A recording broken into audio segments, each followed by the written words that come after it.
भारत और European union के बीच हाल में हुए फ्री ट्रेड एग्रीमेंट यानी FTA ने वैश्विक आर्थिक मानचित्र पर एक नया मोड़ ला दिया है।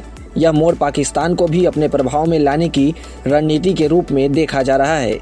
पाकिस्तान, जो भारत के लिए हमेशा एक चुनौती बना हुआ है, उससे अब भारत अपने आर्थिक और रणनीतिक फायदे के साथ संतुलित करने की कोशिश कर रहा है। भारत EU समझौते से भारत को यूरोपीय बाजार में बड़े पैमाने पर टैक्स फ्री पहुंच मिलेगी, जबकि पाकिस्तान की अब तक की खास व्यापारिक बढ़त कमजोर हो सकती है। पाकिस्तान का मानना है कि स्टील के कारण उसके निर्यात और रोजगार दोनों पर असर पड़ेगा, खासकर टेक्सटाइल सेक्टर में। पाकिस्तानी मीडिया रिपोर्ट्स के अनुसार पाकिस्तान EU के अधिकारियों से संपर्क में है और यह समझाने की कोशिश कर रहा है कि भारत EU FTA से उसके निर्यात पर क्या असर पड़ेगा। पूर्व वाणिज्य मंत्री गौहर एजाज ने चेतावनी दी है कि EU के साथ पाकिस्तान का जीरो टैरिफ हनीमून खत्म हो गया है और करीब 1 करोड़ नौकरियां खतरे में है। उन्होंने सरकार से उद्योगों को सस्ती बिजली, कम टैक्स और आसान कर्ज देने की मांग की है, ताकि वे अंतर्राष्ट्रीय प्रतिस्पर्धा का सामना कर सकें। बता दें कि पाकिस्तान लंबे समय से EU की GSP+ योजना के जरिए लाभ उठाता रहा है, जिसके तहत उसे लगभग 66% उत्पादों को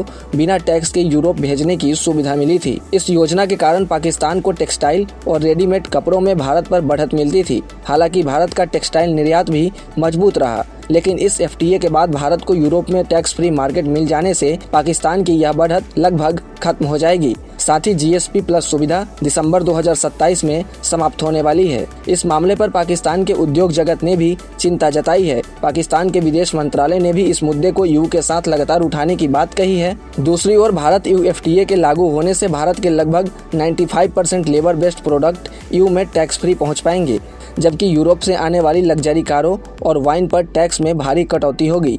यह डील 18 साल की लंबी बातचीत के बाद 27 जनवरी को हुई है और इसे मदर ऑफ ऑल डील्स कहा जा रहा है। विशेषज्ञों के अनुसार समझौता 2027 से लागू हो सकता है और भारत यूरोप के बीच व्यापार संबंधों को नई ऊंचाइयों पर पहुंचने की उम्मीद है, लेकिन पड़ोसी देशों के लिए चुनौतियां बढ़ गई है।